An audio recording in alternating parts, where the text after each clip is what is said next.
አዎ ምናልባት እንግሊዝ ያራዳ ልጆች አሪኬንን የመሰለ ቢሊንጋምን የመሰለ ፈረስ አላት። ራይስን የመሰለ ደግሞ ማይደክም ስንት ፒስተን እንደሆነም ግራም ያጋባ ተጫዋች አላት እንግሊዝ ያራዳ ልጆች።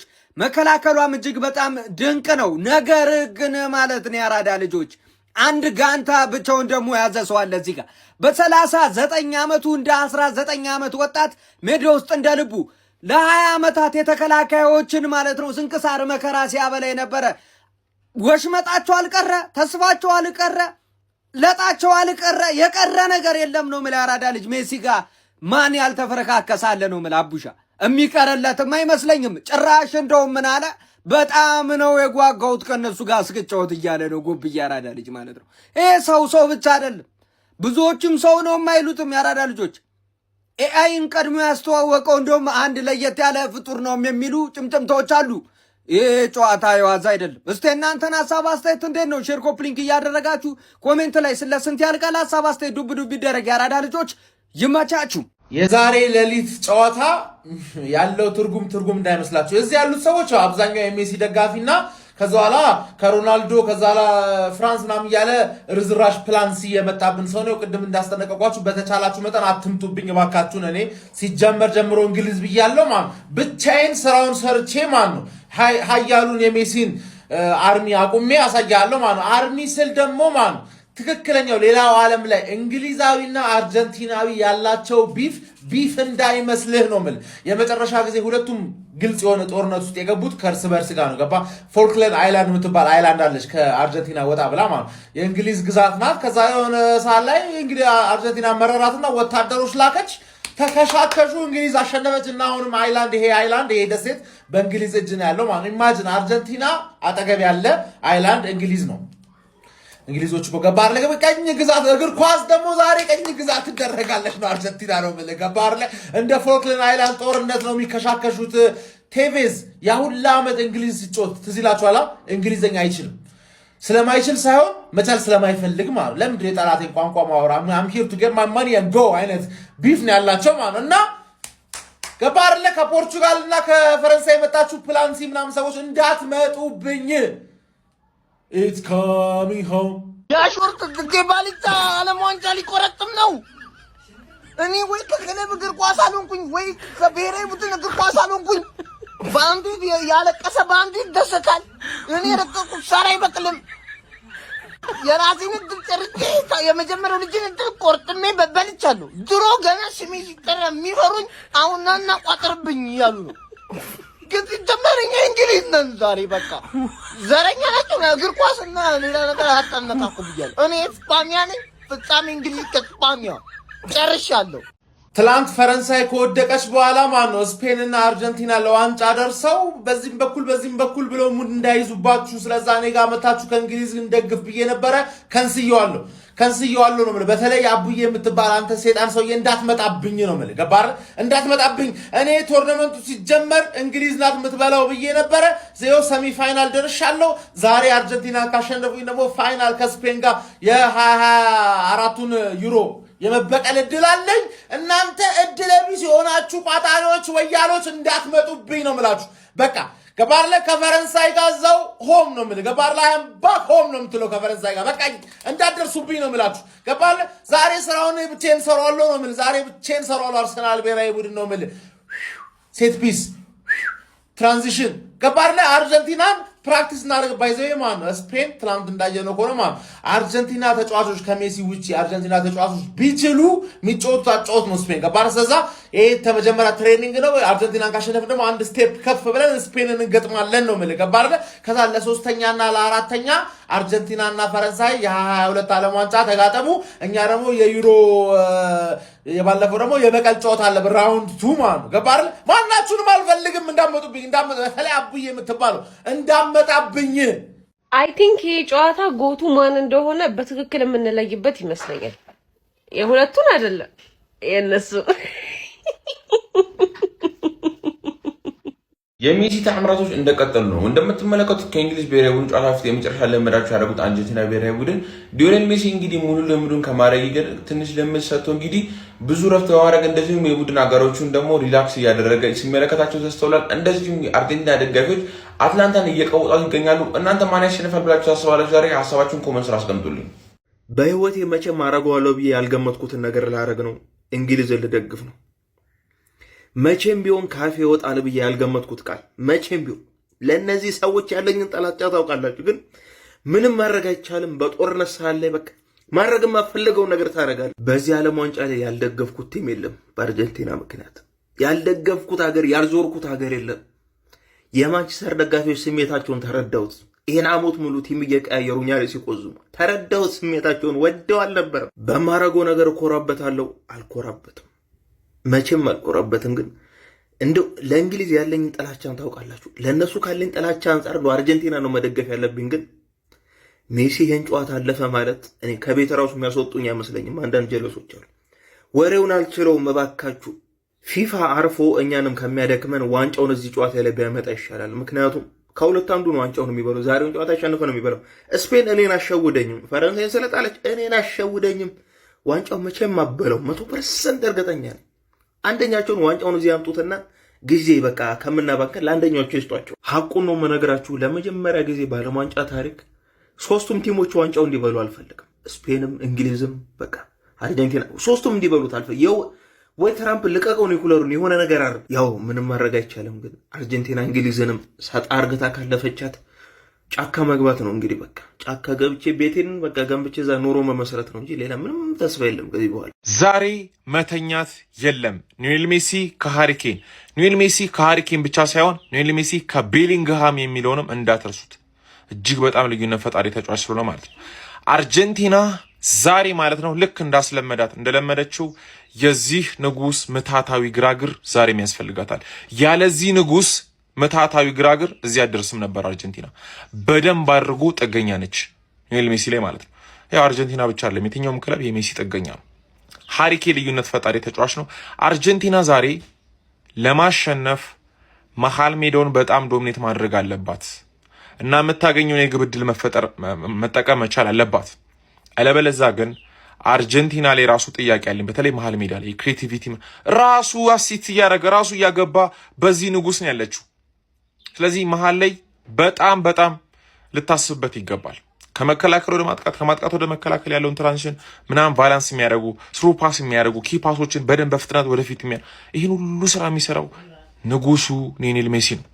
ሃሪኬንን በተመለከተ እጅግ በጣም የትልቅ ጨዋታ ተጫዋች ነው። ስለዚህ ከምንም ከየትኛውም አንግል ግብ ሊያስቆጥር ይችላል። የአየር ኳስም ይሁን ከፔናልቲ ቦክስ ውጪንም ፔናልቲም ካገኘ ማለት ቤሊንግሃምም እንዳለ አትርሱት። ስለዚህ እንግሊዝ ዛሬ ለአርጀንቲና ከባድ ፈተና ልትሆን ትችላለች። መሃል ሜዳዋ ከአርጀንቲና ይሻላል የእንግሊዝ። ይሄ የደርቲውንም ስራ የሚሰሩ ተጫዋቾች አሏት እንግሊዝ። በክሬቲቪቲውም ረገድ የሆነ ተጫዋች ዲፔንድ አይደለች። ቤሊንግሃም እንደምታውቁት ያን ያክል ክሬቲቪቲ ተጫዋች ምናምን ባይሆንም ግን ግብ የሚያስቆጥር የሚታገል የሚለፋ ተጫዋች። ስለዚህ መሃል ሜዳ ላይ ዶሚኔት ያደረገ ቡድን ዛሬ ወደ ቀጣይ ዙር ያልፋል ብዬ አስባለሁ። ከዚህ ምታታዊ ሰው ጋር ግን መጋጠም ከባድ። ለማንኛውም ዓለም ዋንጫን በተመለከተ ምንም ነገር ሳያመልጣችሁ እዚህ ምዕራፍ ላይ ደርሰናል። አሁንም የቀረን የፍጻሜ ጨዋታ ነው። እሱም አያመልጣችሁ ማለት ነው። ፎሎ ይደረግ። ዮ ጋይስ ይህንን ቪዲዮ ኮፒ ሊንክ ሪፖስት አድርጉት። ዛሬ ጨዋታ አለን ታውቃላችሁ፣ 4 ሰዓት ለማታ ላይ ማለት ነው። የሚገርም የሞት ሽረት ጨዋታ ነው የምላችሁ። እሱን ተውትና እሱን ልነግራችሁ አይደለም ዛሬ ማለት ነው። አመጣጥ ኪሊያን ኤምባፔ ሚስተር ወርልድ ካፕ አይደለም። አሁን ይህን ስል ዝም ብላችሁ እንዳትንጫጩ። ሊስን ኪሊያን ኤምባፔ ሊዮኔል አንድሬስ ሜሲ ሪቴር ካረገ በኋላ ሚስተር ወርልድ ካፕ መሆን ይችላል። ምክንያቱም ከዚህ በኋላ 2 ወርልድ ካፖችን ይጮታል። ነገር ግን ሜሲ እዚህ ቶርናመንት ላይ እየተሳተፈ ግን መሆን አይችልም። ለምን እንደሆነ እንገርም። ኪሊያን ኤምባፔ ሚስተር ወርልድ ካፕ ለመሆን 2 ጎልደን ቦሎችን ማሳካት አለበት። እንደምታውቁት ምንም አይነት ጎልደን ቡት የለውም። ማን ነው ጎልደን ቦል የለውም። ጎልደን ቡት ብቻ ነው ያለው፣ አንድ ጎልደን ቡት። ምን ልላችሁ ነው? ኪሊያን ኤምባፔ ሚስተር ወርልድ ካፕ ለመሆን የሜሲን ሪታይርመንት ይጠብቃል ማለት ነው። ገባ? አሁን የጨዋታ ብዛት ምናምን እናንተ ጋር ማተር ስለማያደርግ እኛ ጋር ማያደርግም። አሁን እዚህ ጋር እንድትሰሙኝ የምፈልገው ሊዮኔል አንድሬስ ሜሲ ኪሊያን ኤምባፔ ከዚህ ቱርናመንት እንደመውጣቱ ብቻውን ማለት ነው ይህንን ጎልደን ቡት ብቻውን እሱ ነበር የቀረው እዚህ ዓለም ዋንጫ ላይ እሱን ያሳካዋል። ኢማጂን ባክ ቱ ባክ ይህንን ዓለም ዋንጫ ካሳካ ደግሞ ከኪሊያን ኤምባፔ በላይ ሆኖ ይህንን 2 የዓለም ዋንጫ ይኖረዋል ማለት ነው። እና ምን ልላችሁ ነው ሊዮኔል አንድሬስ ሜሲ ከዚህ ቱርናመንት ራሱን ካላገለለ ራሱን ሲያገል ነው ኪሊያን ኤምባፔ ሚስተር ወርልድ ካፕ መሆን የሚችል። ገና ካሁኑ ሚስተር ሜሲ አለ። ቶፕ ጎል ስኮረር ነው። ቶፕ አሲስት ያደረገው እሱ ነው። ፕላስ 2 ጎልደን ቦል ያለው እሱ ነው፣ ማንም የሌለው ማለት ነው። እና ምን ልል ነው ሊዮኔል አንድሬስ ሜሲ ልክ ሪታየር ሲያደርግ ከዚህ ዓለም ዋንጫ ይሄ የዓለም ዋንጫ የመጨረሻው ነው። እና ምን ልላችሁ ነው አስቡት ሚስተር ወርልድ ካፕ ከተባለ በኋላ ጫማውን ከዓለም ዋንጫ ራሱን አግልሎ ነው ኪሊያን ኤምባፔ መጥቶ ሚስተር ወርልድ ካፕ የተባለው ነው የሚባልለት። ገብቷል? ሜሲ ያለ እዚህ ቱርናመንት ላይ ሚስተር ወርልድ ካፕ ሊሆን አይችልም ኤምባፔ በጭራሽ ማለት ነው፣ በጭራሽ። አሁን ይህንን በደንብ መረዳት አለባችሁ ጋይስ። እና ዛሬ ደግሞ እንግሊዝን በስነ ስርዓት ማስተናገድ አለብን። ሜሲ በእጅም ቢሆን ማግባት አለብን ልልህ ነው። ገብቷል? በእጅም ቢሆን እኔ ፊፋን ማግዘው ቢሆን እንግሊዝን ለጥልጠን ፋይናል በቃ ምንም አትጠራጠር ማለት ነው። እኔ አሁን ምንም የሚያስጨንቀኝ ነገር የለም ነው የምልህ። እኔ ምንም ማለት ነው ይኸውልህ ባያሸንፍም የዓለም ዋንጫ አለኝ። ገብቷል? የዓለም ዋንጫ አለኝ። ጎልደን ቡቱን ግን ቢሸነፍም ባያሸንፍም የሱ ነው የሜሲ ነው። ይሄን አስረግጬ ልነግርህ እወዳለሁ። ይመቻችሁ። ኮፒ ሊንክ ሪፖስት አድርጉት ይሄንን ቪዲዮ። ማታ 4 ሰዓት ላይ ደግሞ ድጋሚ እንገናኛለን ማለት ነው። ይመቻችሁ። አርጀንቲና ከኢንግላንድ ታሪካዊ ጨዋታ ዛሬ ልናይ ነው። አርጀንቲና ይሄንን ጨዋታ ለማሸነፍ ምን ማድረግ አለባት የሚለውን ሰፋ አርገን ስለ እግር ኳስ እናወራለን። የእናንተንም ሐሳብ ኮሜንት ላይ ምን የሚፈጠር ይመስላችኋል እናወራበት። እስቲ ኮፒ ሊንክ ሪፖስት ሼር ግን በደንብ ይረገጥለት ማለት ነው። እንዲሁ በግርድፉ ካየነው እንዳመጣጣቸው ስኳዱን ምናምን ካየነው እንግሊዝ የተሻለ የማለፍ እድል አላት ብዬ አምናለሁ። ሉዊስ ስካሎኒ ግን በቃ ታክቲካሊ በደንብ የእንግሊዝ ድክመት ይሄ ደካማ ጎንና ጠንካራ ጎንን አበጥሮ አይቶ መጠቀም ከቻለ እንደነ ሉዊስ ዴሌፉዌንቴ በእርግጠኝነት አርጀንቲና ማሸነፍ ትችላለች። ያን ነገር ግን ማድረግ ይችላል ወይ የሚለው እኔ ጥርጣሬ አለኝ። ሉዊስ ዴሌፉዌንቴ ላይ እኔ አፌን ሞልቼ ነው ገና ሳይጀመር ፋይናል እንደምትደርስ ወይ ደግሞ እንደምታሸንፍ የተናገርኩት። ሉዊስ ስካሎኒ ላይ ግን እስካሁን ባየሁት ክፍተቶችን እያየሁበት ነው። ዛሬ አስተካክሎ ይመጣል ወይ? ምንድነው ማስተካከል ያለበት? አንደኛ የመዲና ጉዳት በጣም አሳሳቢ ነው። ሌፍት ዊንግ ላይ እነ ማዱዊኬና ሳካን በታግላፊኮ አርጀንቲና ማቆም ትችላለች ብዬ አላምንም። ይከብዳታል። እሱ በጉዳት መመለስ አለበት። ሁለተኛው ደግሞ አለማዳ በዛው ቦታ እንደ ድሮ 4 ሚድፊልዶችን አጫውታለሁ ከዛ በሜሲ ብቻ አጠቃለሁ። ከባድ ነው። ሴንትራሌ ፓራዴስ፣ ዲፖል፣ ኢንዞና በማካልስተር 4 ሚድፊልዱን ዘግቼ በአልቫሬዝ እና በሜሲ ሴንትራሊ አጠቃለሁ። ከባድ ነው። ምክንያቱም የኢንግላንድ ጠንካራ ጎን ሴንተሯ ነው። ሚድፊልድ ላይ አንደርሰን እና ዲክላን ራይስን የያዘችውን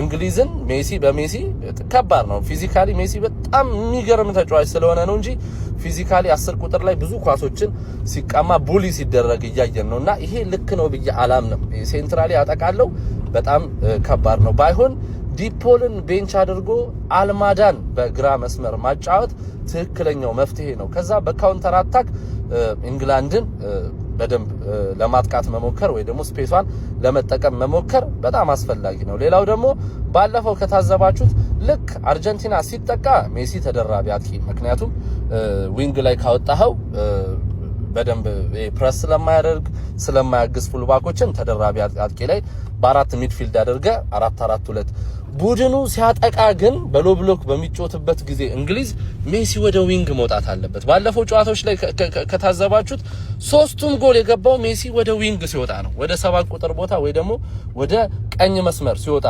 አሲስት ያደረገውን ኳስ ለሮሜሮ ካያችሁ፣ ራሱ ያገባውን ጎል ካያችሁ፣ ኢቭን ላውታሮ ማርቲኔዝ ከቀኝ መስመር ላይ ነው አሲስት ያደረገውና ሜሲ ዊንግ ላይ መውጣት አለበት። ሜሲ ዊንግ ላይ ካልወጣ ቻንሶችን ማንንም አይፈጥርም። ሜሲ ጎሎችን ማስቆጠር አለበት። ወደ ዊንግ ከወጣ ግን ለራሱም ቻንስ ይፈጥራል፣ ለቡድኑም በክሮሶች ወደና አልማዳ በሚደረጉ ጨዋታ ግልበጣዎች ወደ ቦክስ ውስጥ በሚጣሉ ኳሶች ሜሲ ብዙ እድሎችን ከዊንግ ላይ መፍጠር ይችላል ብያምናለሁና እነዚህን 3 ነገሮች መዲና ከተመለሰ ከጉዳት አልማዳ ወደ ቋሚ የሚመጣ ከሆነ ሜሲ ደግሞ ቡድኑ ሲጠቃ 10 ቁጥር ሲያጠቃ ደግሞ በቀኝ መስመር ላይ የሚጀምር ከሆነ አርጀንቲና አሸንፋ መውጣት ትችላለች ብዬ አምናለሁ። እንደ ድሮ ግን በቃ ገግሜ ምናምን ካለ ከባድ ችግር ውስጥ ይገባል ብዬ አምናለሁ። አርጀንቲና እናንተን ሐሳብ ኮሜንት ላይ ይመቻችሁ። ሊዮኔል ሜሲ በዓለም ዋንጫው ግማሽ ፍጻሜ ጨዋታ የሚወደውን ዳኛ ያገኛል። ይህንን ያለው እኔ አይደለሁም፣ ዴይሊ ሜል ነው እንግዲህ ይህንን ያለው። ዛሬ ምሽት እንግሊዝ ከአርጀንቲና ከሚያደርጉት የዓለም ዋንጫ ግማሽ ፍጻሜ ጨዋታ ጋር በተያያዘ ኤልፋቲ የተባሉ አሜሪካዊ ዳኛ ናቸው ለዚህ ጨዋታ በዋና ዳኝነት የተመደቡት ማለት ነው ከፊፋ። ታዲያንንም አስመልክቶ የእንግሊዝ ሚዲያዎች ለሜሲ የሚያደላ አይነት ዳኝነት አመራረጥ ነው በሚል በተለያዩ ድረገጾቻቸው ላይ መረጃዎችን እያጋሩ ይገኛሉ። ታዲያም እንግዲህ የተለያዩ ገጾችም እንደሚሉት ከሆነ ዴይሊ ሜል ሜሲ የሚወደውን ዳኛ ማለትም ደግሞ የሚመርጠውን ዳኛ በሴሚ ፋይናል የሚያገኝ ይሆናል ያለ ሲሆን ሌሎች የእንግሊዝ ጋዜጦችም ተከታዮቹን ንግግሮች ነው ከፊት ጋዜጣቸው ላይ ሲያስነብቡ የነበረው ማለት ነው። ዘሰን እንዳስነበበው ከሆነ ደግሞ ፊፋ የሊዮኔል ሜሲን ትልቁን ስኬት የተመለከተው ዳኛ ቀጥሯል ማለትም ሾሟል ሲል አስነብበዋል ማለት ነው። ከዚህ በተጨማሪም ደግሞ ዴይሊ ሚረር እንዳስነበበው ከሆነም ደግሞ ዳኛው ተረጋግጧል፣ አርጀንቲናዎች ምኞታቸውን አግኝተዋል ሲል አስነብቧል። ታዲያ እንግሊዝ ሚዲያዎችም እንግዲህ ሊዮኔል ሜሲን አስመልክቶ ይህ ዳኛ በሜጀር ሊግ ሶከር ላይ የሊዮኔል ሜሲን 4 ጨዋታዎች ዳኝቶ 4ቱንም ሜሲ አሸንፎ ነበረ። ታዲያ ይህንንም በማስመልከት ለሊዮኔል ሜሲ ያደላ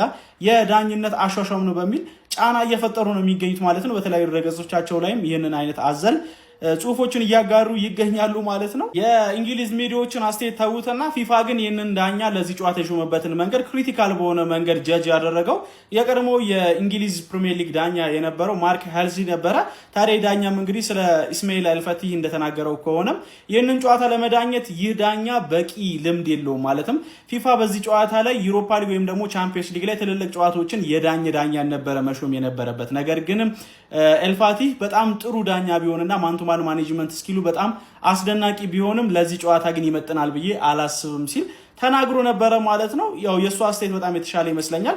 የእንግሊዝ ሚዲያዎች ግን ሆን ብለው የሆኑ አይነት ኮንትሮቨርሲ አይነት አስተያየቶችን ለመፍጠር የሞከሩ ይመስላሉ። ለማንኛውም እናንተ ስለ ዛሬ ምሽቱ ዳኛ ምን ትላላችሁ? ሀሳባችሁን አጋሩኝ። የፕላስ ምልክቱ መጫን